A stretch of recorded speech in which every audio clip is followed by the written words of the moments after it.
Гласот на Америка на македонски. Преку една деценија вашиот прозорец кон САД. А сега, директно од студиото во Вашингтон. Добро вечер. Го гледате ТВ журналот News Flash на Гласот на Америка на македонски јазик. Јас сум Лилица Китановска. На 2 дена пред првите прелиминарни избори во САД, 6 врвни кандидати за републиканската председателска номинација се собраа во неделата за втора дебата во 2 дена. Со вести од САД ја започнуваме емисијата. Сите кандидати сакаат да ги истакнат своите конзервативни акредитиви наспроти либералниот председател Барак Обама. И за време на неделната дебата во североисточната држава Њу Хемпшир, каде утре ќе се одржат прелиминарните избори, конзервативизмот на поранешниот гувернер на Масачусетс беше ставен под лупа. Поранешниот спикер на представничкиот дом Њут Гингрич Ромни го нарече плашлив, умерен и невистински конзервативец, додавајќи дека Ромни ќе има многу проблеми да биде избран. А од другите вести, американската представничка во Конгресот Габриел Гифордс предводеше комеморативна церемонија во Тусан, Аризона, за одбележување на годишнината од инцидентот во кој беа убиени 6 лица, а таа беше сериозно погодена. Гифордс во недела навечер беше поздравена со ентузијазам од голема група луѓе на Универзитетот на Аризона. 41-годишната Гифордс планира да се врати во Конгресот зависно од оправувањето, а напаѓачот Џаред Лафнер беше диагностициран за ментално болен. Ирански суд осуди американец на смрт заради наводно шпионирање за ЦИА. Пресудата против Амир Мирзаи Хекмати била за соработка со непријателска држава. Стейт Департмент бараше негово ослободување, на што иранската влада се оглуши. За растењето на цените на храната последниве години многумина ја обвинуваат индустријата за биогорива. Американската индустрија за производство на етанол порасна на околу 1/4 од производството на пченка во државата. Но со крајот на 2011-та заврши и економската помош од државата за тоа, што беше околу 6 милиарди долари. Дали ова ќе ги намали цените на храната? Е прашањето на кое не сите даваат позитивен одговор. Погледнете зошто. Hereford Renewable Energy во тексашкиот регион е една од 200 производители на етанолско гориво од пченка. Реган Хауел е раководител на фабриката. Пред ова тој управувал со нафтена рафинерија. Искрено, јас не ја следев цената на нафтата додека не влегов во индустријата за етанол. Но со етанол врз база на пченка, кој прави 10% од целото гориво во САД, тоа е еден од неколкуте фактори кои ја туркаат нагоре цената на нафтата, вели економистот Вали Тајнер од Универзитетот Перду. Етанолот ја движи цената на пченката и помогна таа да се крене, и со тоа и на другите земјоделски култури, зашто сите се поврзани.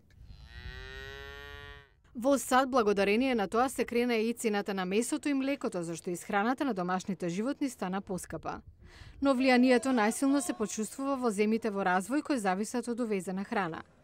Минатата година, под тежината на огромен долг, Конгресот реши дека укинувањето на 6 милиарди владина помош за индустријата на етанол е добар начин за намалување на трошоците. Боб Данин од Асоциацијата на обновливо гориво вели дека тоа е во ред, зашто на индустријата не и треба таа помош, доволно е зрела. Никогаш не сакавме да бидеме постојано врзани за даночните обврзници. Тоа имаше своја улога, сега се движиме натаму. Но експертите велат дека она што навистина помогнало не е таа помош, туку законот од 2007-та со кој се зголеми домашното производство на обновливи горива, вклучително и етанолот.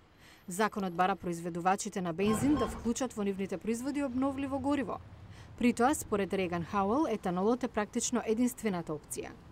Некој велат дека мора да се олабават стандардите за обновливо гориво, барем додека резервите на пченка станат поголеми. Но со високите цени на нафтата, ова тешко дека ќе се промени во догледна иднина.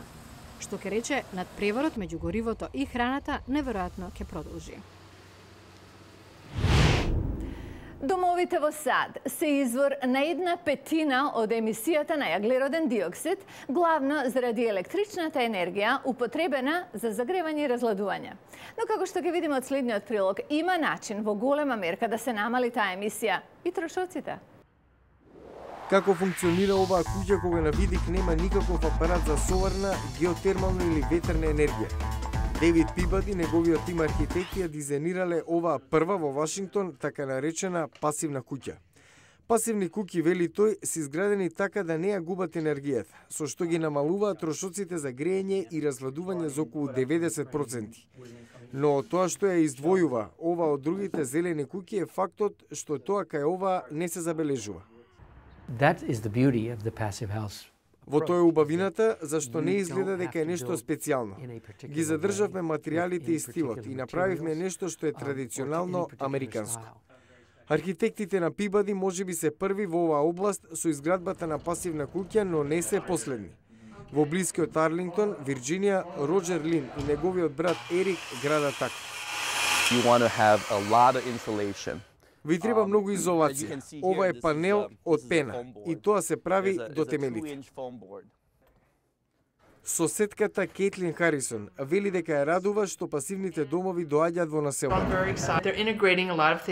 Те интегрираат многу работи што сум ги видела во Германија. Моето семејство таму е во градежниот бизнис.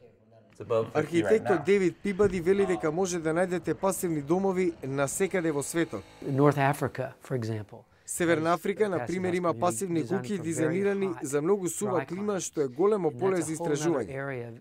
Пред 20 години нивната изградба започнала во Германија, со помош на двајца физичари кои потоа го формирале Институтот за пасивни домови во Дармштат.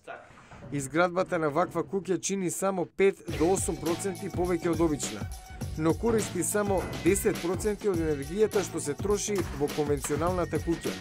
За штедата ја враќа иницијалната инвестиција многу брзо. Кога е студено, најмногу се седи дома. Но за оние што немаат дом, Вашингтон се погрижил. Еве како.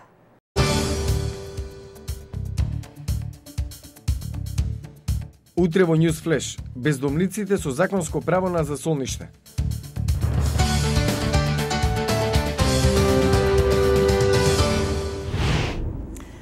Гледавте News Flash на Гласот на Америка на македонски јазик. Јас сум Лилица Китановска.